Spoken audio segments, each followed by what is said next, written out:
Lots of you already getting in touch with us about the universal credit story that we're covering this morning. Paul on Twitter said, how is it a U-turn when the policy hasn't changed? They've just taken some people out of the net.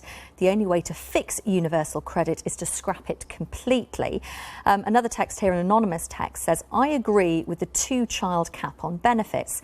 It's time that those on benefits realise that it isn't a bottomless pot of money. The working public can't go to their employees and get a wage increase each time a child is born into their family. They have to learn to stretch their income to cover the extra costs. This is a decision that should be considered if you choose to have more children. And Agnes on Facebook says it's time to scrap it, that's universal credit, and start again.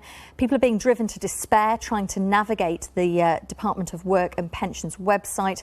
Not being able to speak to someone who actually knows what they're doing is an absolute joke. Well, if you're affected by those changes, if you have more than 2 children who were born before April 2017, and it means that you are going to get more money for those other children, get in touch with us this morning. Be interested to hear your thoughts on that and what difference it will actually make.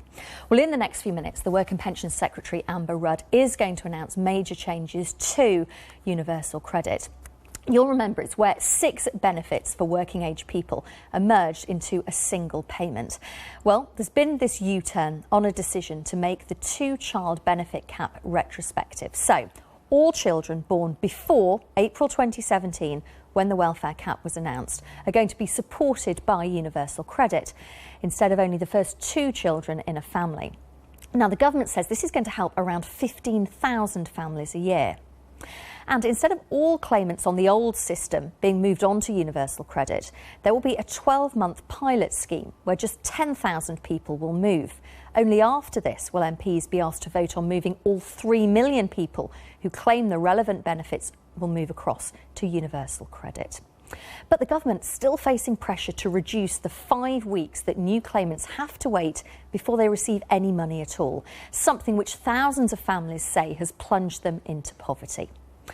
Well, we're going to bring that news conference by Amber Rudd to you live. We're expecting it, in the next few minutes. But first of all, let's have a conversation with people affected by this. And also Heidi Allen, who is a Conservative MP and a member of the Work and Pensions Committee. She's been very outspoken, a critic of the way that universal credit has been working. Also with us is Maria Amos, who has been on universal credit since 2016. And she is going to speak to us in the next few minutes, but we're going to cross over now to Amber Rudd, who is speaking live at a job centre in London. Let's have a listen. With the principles of helping people into work, making work pay, and providing support in times of need. And I want universal credit to retain that support as we deliver it in practice. This means delivering it in a way that meets the needs of claimants, who come from every conceivable background and each with the potential to achieve their ambitions. In welfare, there is no one-size-fits-all solution, and universal credit offers the opportunity to move away from that. It must treat individuals as individuals, and I will set out the first steps I will take to achieve that today. Our welfare system is based upon 3 fundamental principles. First, work.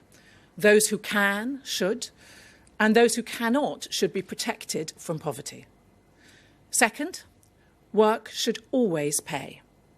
And third, the system should be fair for the taxpayers who pay for it, and fair to those who receive it, and fair to future generations who do not deserve to become trapped in it. As a nation, I believe we all want a decent safety net. If you're facing a difficult moment in life, the state should be there to help you. Whether that's becoming unemployed, falling ill, or facing bereavement, nobody should find themselves alone in desperate circumstances. But it is vital that people are supported by this safety net, not trapped beneath it. It is there to help people get through difficult times. It's not meant to be a mode of long-term subsistence for those who can work. For the vast majority of people, it is ultimately work, not benefits, which provides the route to a better life. And the welfare system should clear a path for that route, not block it. Work gives purpose, dignity, security, the opportunity to provide for your family, progress in earnings, and build a fulfilling life. In this respect, the old system was broken. It's why we had to reform it. Now, despite what some people suggest, the legacy system, 6 different benefits from 3 government departments, was not a utopia that we should return to. Indeed, 700,000 claimants on that system are currently failing to claim their full entitlement because they find it so confusing.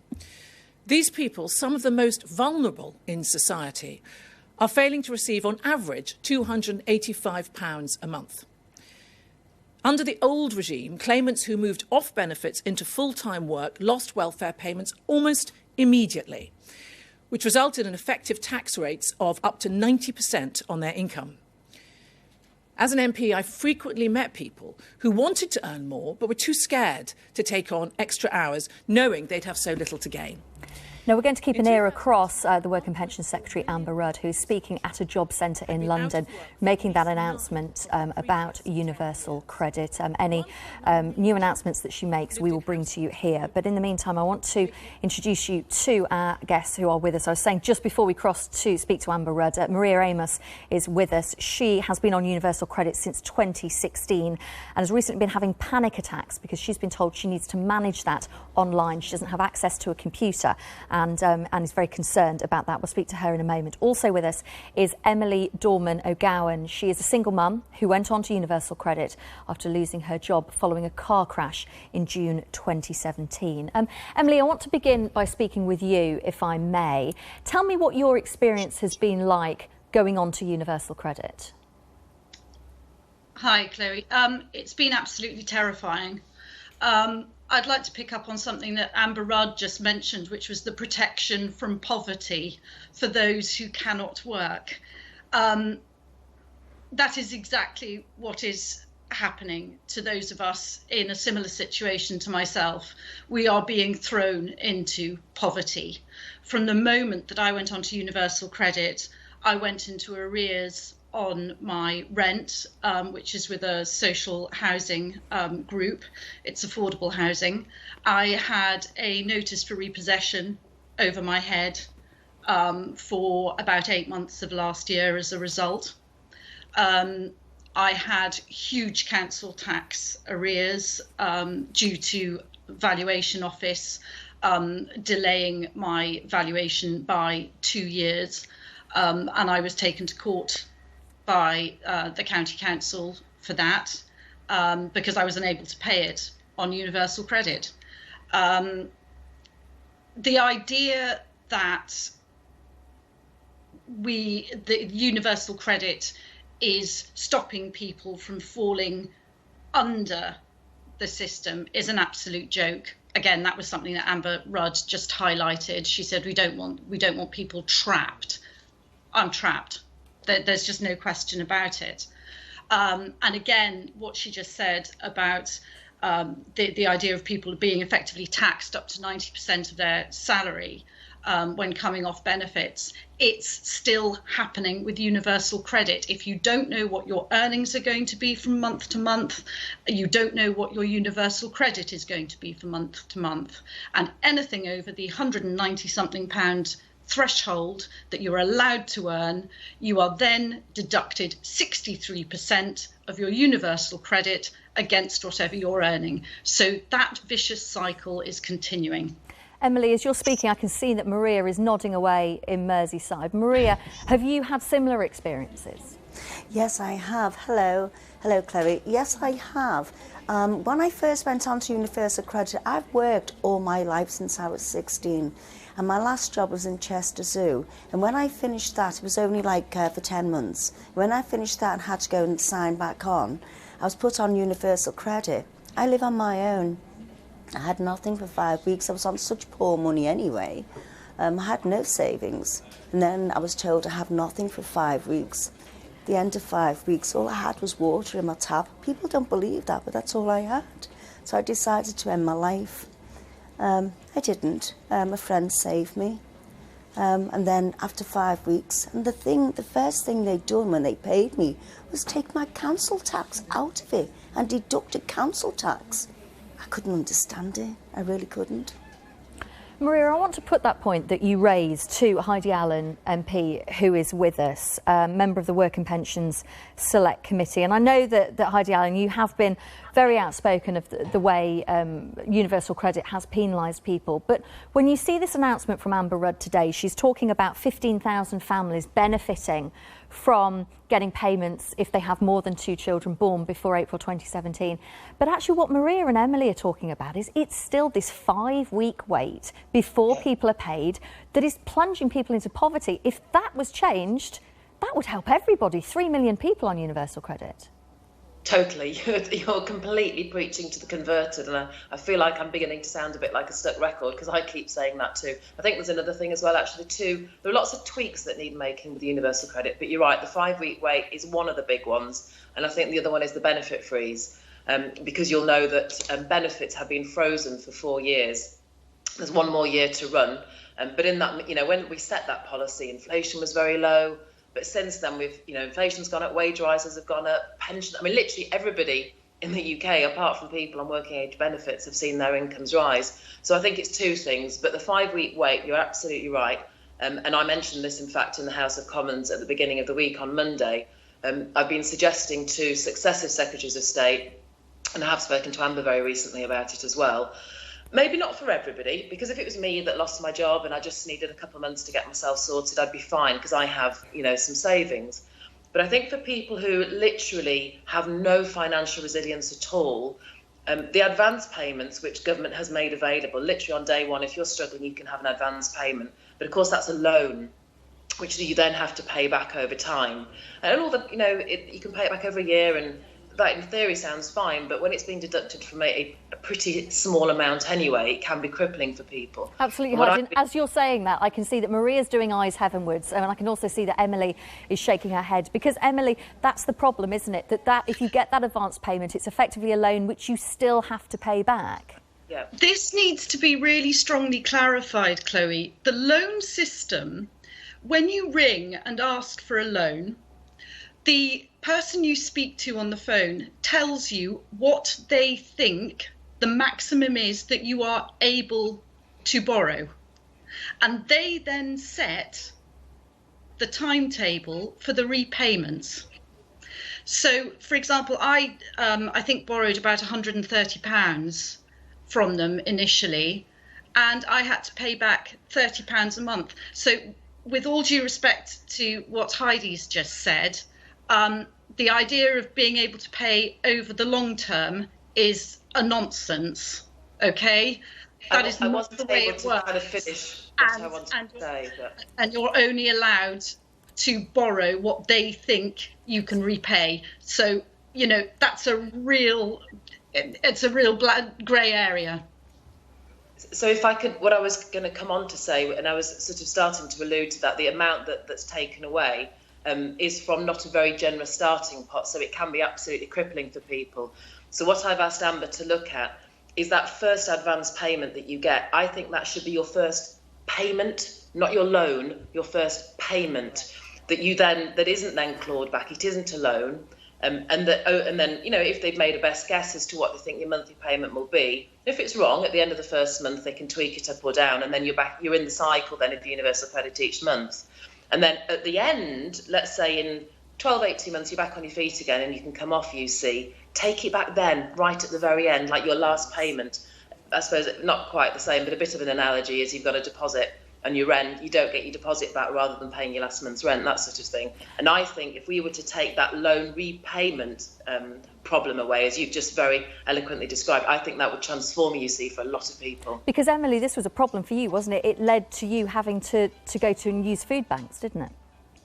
Yes, it did. I think I used the food bank in my town for about 8 weeks, which is so humbling and humiliating at the same time. I mean, for strangers to turn up on your doorstep and deliver you food is an act of kindness that I can't adequately describe it.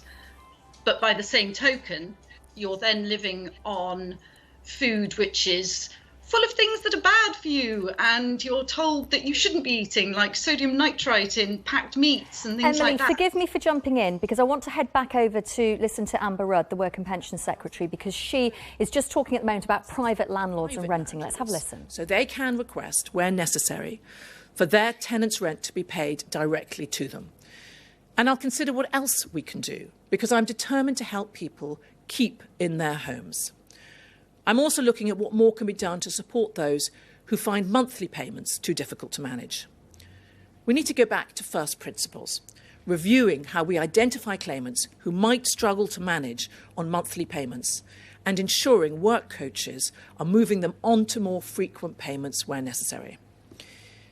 I've asked Job Centre Plus to test how we can improve the provision of more frequent payments for new claimants. Those pilots will start shortly, and once we've evidence of what works, we will roll it out further. We must ensure that provision of frequent payments doesn't slow the system for users who don't require them, but I believe we can offer this facility more widely so those in genuine need can take it up more readily.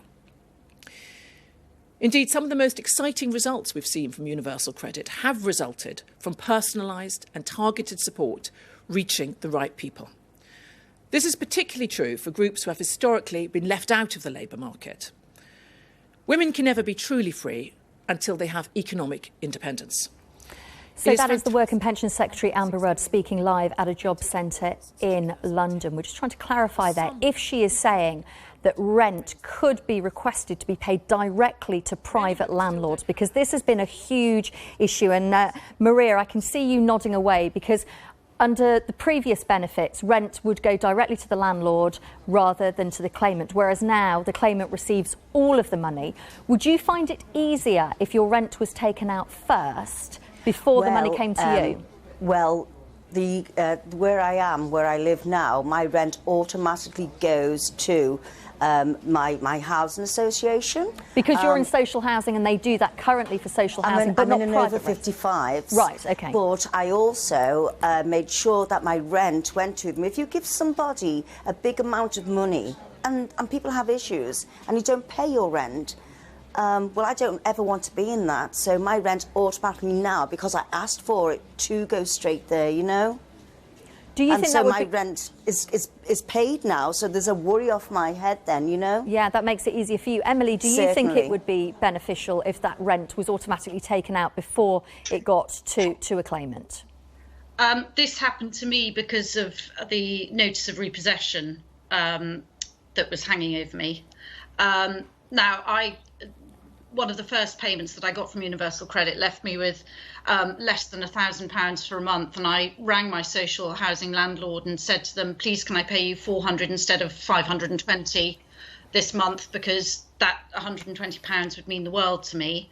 And on the back of that, they just went straight to Universal Credit and said, get the payments direct to us. So I personally feel there's a massive question mark over the direct deductions process, because who needs the money more? The landlords or the council tax, or the individual who needs to be able to eat and wash and be warm and feel secure?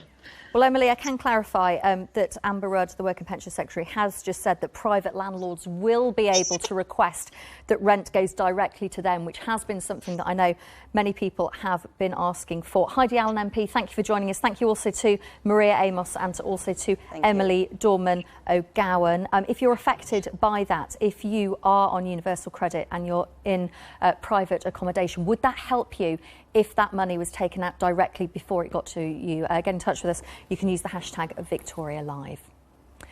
Now, 4 working single mothers have won a High Court challenge over the Universal Credit Welfare Scheme, which they say has left them struggling financially because of the way their payments are calculated. Our correspondent Andy Moore is at the High Court. Andy, tell us more. Well, this 20-page judgment was delivered just a few minutes before Amber Rudd got on her feet to make that speech about Universal Credit today. So at the very least, certainly an embarrassment for the government. And what the High Court has decided that these 4 women will be allowed judicial review, so they will be allowed a full hearing of their arguments in this case. But essentially, in shorthand, the government has lost today and the women have won at least the first stage of this case. They argued there was a fundamental problem with the way universal credit was not working for them. They said they were losing hundreds of pounds because of the vagaries of the way salaries are paid. Sometimes they were paid on the 31st. If there was a bank holiday, they'd be paid on another date. That meant that sometimes they were paid twice in 1 month, and then their universal credit went down drastically. Sometimes it was cut back altogether. Now, in this judgment, the judges say that the defendant, that's the Department for Work and Pensions, erred in treating the combined salary for those 2 months as earned income. So they're saying the Department for Work and Pensions got it wrong, and that's why the judicial review is allowed on that basis. So the Department for Work and Pensions will have to come up with a skeleton argument saying what they're going to do about it, how they intend to change the system, and there will be a full hearing on these issues next month here at the High Court.